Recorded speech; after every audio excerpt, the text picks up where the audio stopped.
Salut à tous les amis, j'espère que vous allez bien. Aujourd'hui on se retrouve pour une petite vidéo. Alors je dis bien petite parce qu'elle va pas être longue ce coup-ci. On va parler de quoi? Alors tout simplement aujourd'hui, je vais vous le dire clairement parce que la franchise est de mise sur cette chaîne YouTube.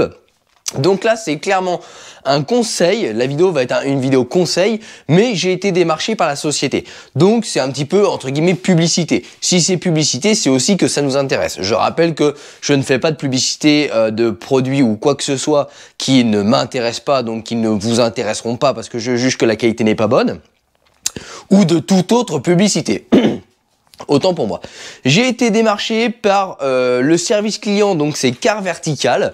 C'est un site web d'une société qui en fait référence partout dans le monde les véhicules et leur historique. Donc ça m'a clairement intéressé et je me suis dit que ça allait être nickel pour vous présenter ça. À quoi sert ce site? Alors tout d'abord c'est payant. Je suis désolé, malheureusement c'est payant, c'est pas extrêmement cher, mais par contre ça peut être vachement intéressant pour un véhicule d'occasion. Je suis en train de regarder des véhicules d'occasion, je vous en dis pas plus et ce site m'intéresse pas mal, je l'ai testé personnellement et ça fonctionne. Donc je vous partage la petite astuce, malheureusement je le dis, c'est pas gratuit et je ne connais pas de sites qui font ça gratuitement, hein, donc après voilà. Donc le site c'est carvertical.com, ça sert à quoi?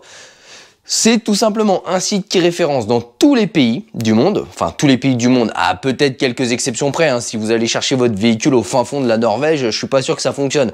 Mais si vous allez le chercher en Allemagne, en France, au Portugal, en Espagne, en Belgique, etc., ça fonctionne. Ce site-là va référencer plein de choses, notamment si le véhicule a été accidenté, le suivi du kilométrage du véhicule, ça vous permet de voir si le véhicule a subi des modifications de kilométrage, donc de l'arnaque. Vous pouvez voir aussi si l'historique d'entretien a été fait, si le véhicule a été volé. Enfin, la multitude de choses est vraiment pas mal et c'est assez complet. Bien évidemment, vous n'aurez pas toujours les mêmes informations selon le type de véhicule que vous rentrez. Moi, j'ai fait le test pour ma Maserati et pour mon Cayenne. Ma Maserati a un petit peu moins d'informations que le Cayenne, mais c'est intéressant. Donc vous voyez, moi quand j'ai acheté le Cayenne, on m'a dit qu'il y avait eu un petit choc sur l'aile avant droit, si je dis pas de bêtises, et effectivement elle avait été repeinte. Donc je le savais quand je l'ai acheté. Rien de structurel, hein, peut-être une rayure, hein, enfin un crochet, ou je sais pas exactement ce qu'il y a eu, mais je sais qu'elle avait été repeinte, ça a été vu. Et ben vous sachez que quand j'ai rentré le VIN de mon véhicule, il m'a ressorti qu'il y avait eu un choc sur la portière avant droite et j'ai même le prix de la réparation, donc c'est vraiment pas mal. Ce site c'est Car Vertical, je vous montre, donc c'est ça, voilà, aujourd'hui on n'est pas avec une clé à molette, on est directement avec l'ordinateur, donc c'est www.carvertical.com. Il suffit tout simplement de se créer un compte, donc avec votre compte Google, avec votre compte Facebook ou tout simplement un compte sur le site. Et en fait, vous achetez ce qu'on appelle des crédits. Les crédits, c'est tout simplement une recherche, donc un véhicule, un crédit. Voilà, donc c'est aussi simple que ça. Vous achetez si vous cherchez un véhicule d'occasion et que vous êtes sur le point de l'acheter, vous avez déjà négocié, etc. Mais vous aimerez savoir l'état et l'historique du véhicule, savoir s'il n'a pas été volé, s'il n'a pas été accidenté, etc. Bah, finalement, vous allez payer un crédit et vous allez être peinard, vous allez avoir l'esprit sain sur votre véhicule. Bien évidemment, vous pouvez faire la recherche soit par le VIN, soit par le numéro d'immatriculation. Alors, je ne sais pas si c'est en fonction des pays ou pas. Moi, j'ai fait 2 recherches par numéro d'immatriculation, ça n'a pas marché. Donc, ma Maserati et mon Cayenne, ils me trouvent rien. Par contre, si je le fais par le VIN, donc le VIN, c'est quoi? C'est tout simplement la lettre E sur votre carte grise. Donc, sur votre carte grise, vous cherchez la lettre E et sur la lettre E, vous avez un grand chiffre. Et ça, c'est le numéro, entre guillemets, le numéro d'identification de votre véhicule, ce qu'on va appeler le VIN. Et bah par contre quand je rentre le VIN, là j'ai toutes les informations qui ressortent. Donc bien évidemment je vais pas vous montrer le VIN de mes véhicules, ça reste confidentiel, mais je les ai notés. Donc je vais vous faire un copier-coller de mon Porsche Cayenne parce que finalement c'est celui-là qui a le plus d'informations, donc c'est vachement intéressant. Et on va faire le test ensemble. Donc c'est parti. Donc après vous rentrez votre VIN, vous cliquez sur vérifier la voiture et en fait vous avez ça. Donc là ça va rechercher toutes les informations sur votre véhicule. Alors selon votre réseau, hein, je rappelle qu'ici là où j'habite en Haute-Normandie au 21e siècle, on n'a pas d'internet dans le village, donc je fais ça avec mon réseau cellulaire, donc mon téléphone, donc forcément c'est un petit peu plus long. Donc je laisse faire la recherche et on se retrouve d'ici 1 ou 2 minutes, le temps qu'il ait analysé mon VIN. Voilà, donc mon internet a été plutôt sympa, hein, ça m'a mis 30-40 secondes, j'aurais mieux fait de pas couper la caméra, mais bon, par acquis de conscience, je ne savais pas. Donc là, je remonte tout simplement pour pas que vous voyez mon VIN, parce que c'est pas contre mes abonnés, je sais que ce sont des gens sympas, mais malheureusement sur internet, il y a des tarés. Donc je cache mon VIN. Donc voilà, le VIN il est au-dessus, hein. Si vous déroulez la page, vous avez le VIN, il vous trouve le numéro, le modèle de véhicule, etc. Que là je vous montrerai pas tout simplement parce que c'est des infos confidentielles. Et en fait, donc vous avez tout ça, donc les dommages, s'il y a des photos du véhicule, s'il a été volé ou pas volé, ou s'il y a des informations sur l'entretien. L'évaluation en fait c'est le critère de fiabilité du véhicule, et faites attention à, en fait c'est tout simplement les failles de ce véhicule-là. Et bah sachez que sur le Porsche Cayenne, dans les failles recensées sur ce site-là, et ben on retrouve le roulement d'arbre de transmission que je vous ai parlé dans ma vidéo de tout savoir sur le Porsche Cayenne. Donc finalement, ils sont pas totalement à l'ouest, hein. C'est quand même quelque chose de sérieux. Ensuite, vous avez l'historique du véhicule, le kilométrage autre fait et l'emplacement du VIN. Donc ce qui peut être intéressant, c'est que l'emplacement du VIN est signalé. Donc demain, vous avez regardé le suivi de votre véhicule, finalement ok vous validez, il n'y a pas eu d'accident, c'est conforme à ce que le vendeur vous a dit, et ben une fois devant le véhicule, vous pouvez en fait vérifier si le VIN du châssis correspond bien au VIN de la carte grise. Ça permet d'éviter tout ce qui est fraude sur les véhicules accidentés, c'est-à-dire qu'en fait il y a des petites combines, on voit souvent à la télé, hein, j'invente rien, de gens qui récupèrent des véhicules accidentés, qui vont récupérer un véhicule qui est un petit peu moins accidenté, ils font un échange de châssis et hop on garde la carte grise et basta, et en fait vous avez finalement le numéro de châssis qui est pas le même que le VIN. Donc ça permet tout simplement de vérifier ça lors de l'achat du véhicule. Donc là, une fois que vous avez ça, et ben vous descendez en bas et vous faites obtenez le rapport. Donc vous voyez, moi il me reste 3 rapports parce que j'ai fait 2 essais comme je vous ai dit, donc j'en avais 5. Donc je les ai pas payés, hein. Comme je vous ai dit, ça c'est entre guillemets une publicité. Donc moi ils m'ont offert 5 rapports pour pouvoir tout simplement vous faire de la démonstration et dire ce que je pense du site. Donc moi pour l'instant ce que je pense c'est plutôt positif, mis à part qu'avec l'immatriculation ça ne marche pas. Donc il faut absolument le VIN et donc le VIN il faut une copie de la carte grise. Mais si le vendeur n'a rien à se reprocher, techniquement, il n'a pas à vous refuser de vous envoyer la photocopie de la carte grise, sachant qu'en plus vous en avez besoin pour faire l'assurance.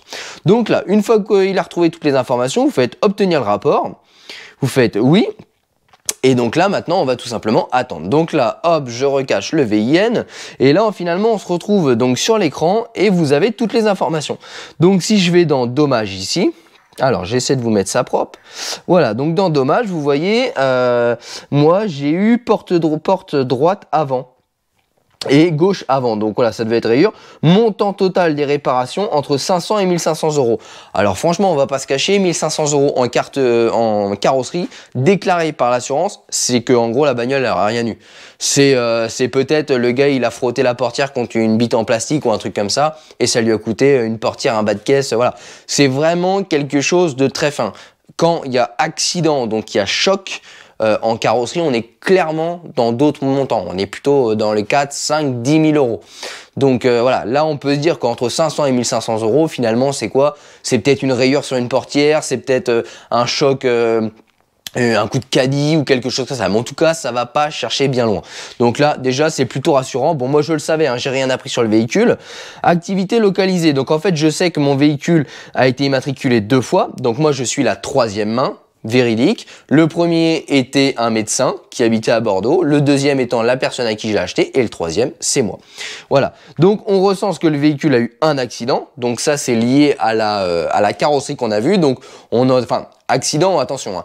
Demain, vous prenez un gros coup de caddie, hein, ou alors vous prenez une bite en plastique dans un parking, vous déclarez le sinistre à votre assurance, c'est considéré comme un accident. C'est pour ça que le montant de la réparation, finalement, est très intéressant. Si vous avez 9000 euros, là, vous savez que la bagnole, elle a tapé. Si vous avez 1000, 1500 euros, c'est 3 fois rien, c'est juste de la griffe. Donc là, pas besoin de s'inquiéter. Voilà. Donc là, finalement, ça correspond bien donc à la carrosserie qui a été faite. Ensuite, volé ou pas volé. Donc là, vous avez tous les pays où la police, etc. recense sur le site les véhicules volés. Et donc là, on peut voir que dans tous ces pays-là, mon véhicule n'a pas été recensé comme volé. Donc vous voyez, la liste est quand même assez nombreuse. C'est quand même assez intéressant parce que ça permet d'avoir un gage de fiabilité. On sait qu'à peu près dans 10-15 pays, il n'y a pas eu de vol sur ce véhicule-là. Donc plutôt intéressant. Ensuite, vous avez donc l'entretien qui se trouve ici. Donc l'entretien, vous pouvez mettre votre kilométrage actuel et en fait il va vous dire tout ce qui aurait dû être fait. Donc moi je vais marquer par exemple 190 000. Alors voilà, donc moi je marque 190 000 Et là, en fait, il va dire, voilà, à 200 000, il y a ça de prévu. Et la dernière révision était faite à 190 000 km. Et il n'y a eu aucune révision de connue à ce kilométrage-là. Forcément, parce que celui qui fait la révision, c'est GLB. Hein, donc GLB, il connaît pas ce site-là avant. Et donc, il n'a pas recensé dans les garages qu'il a fait son entretien. Mais sinon, vous avez donc l'entretien aux 180 000. Et là, vous pouvez redescendre pour voir ce qui a été fait avant. Donc, parfait. Moi, le véhicule, effectivement, je l'ai acheté aux alentours de 180 000. Donc, ça a été mis à jour. Donc, encore une fois, c'est pas mal. Ensuite, vous avez le kilométrage.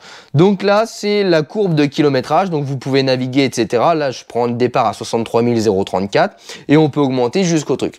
En fait, ça permet tout simplement de voir. Donc, vous voyez, vous allez avoir 63 000, 70 000, 80 000, 110 000, etc.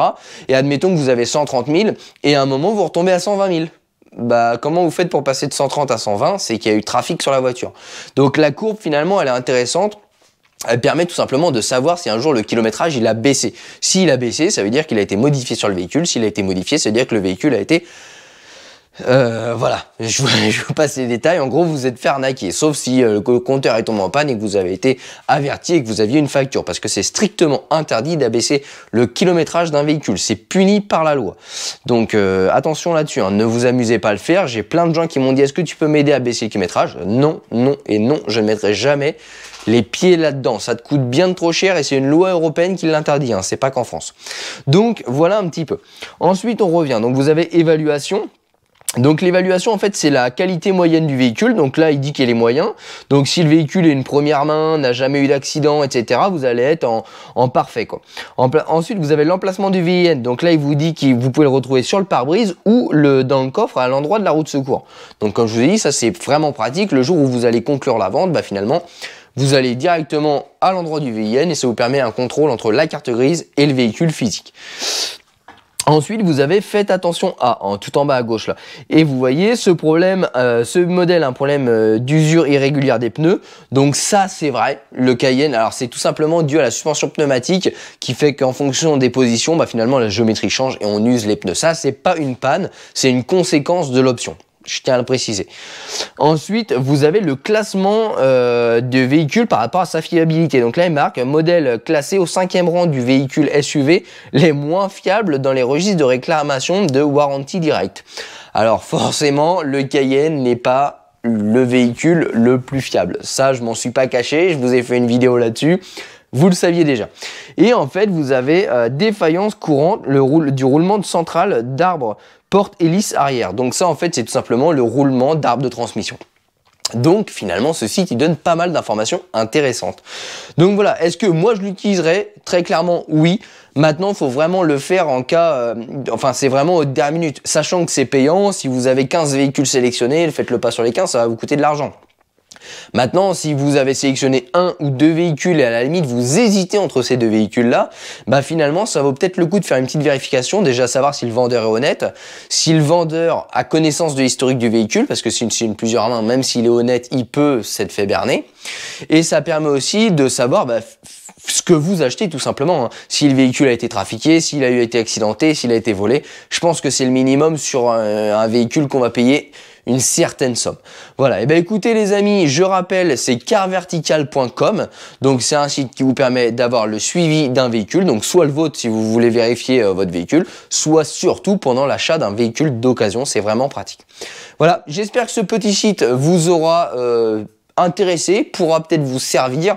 J'ai accepté de faire cette publicité là parce que je pensais que ça allait être vraiment utile pour vous et d'ailleurs pour moi parce que je m'en suis servi. Et bon, moi j'ai pas payé, j'ai l'honnêteté de le dire, je vous ai dit, c'est de la publicité. Donc moi j'ai pas payé, mais je m'en suis servi et ça m'a vachement aidé déjà à savoir l'historique de mes véhicules, donc mes deux véhicules. Et ensuite je suis en train de chercher potentiellement, voilà, vous l'avez deviné. Donc je me sers de ce site là pour finir mon choix. Voilà les amis, j'espère que ça vous a plu. N'hésitez pas à aller faire un petit tour sur ce site là. Et puis moi je vous dis à bientôt dans une prochaine vidéo. Allez, bye bye.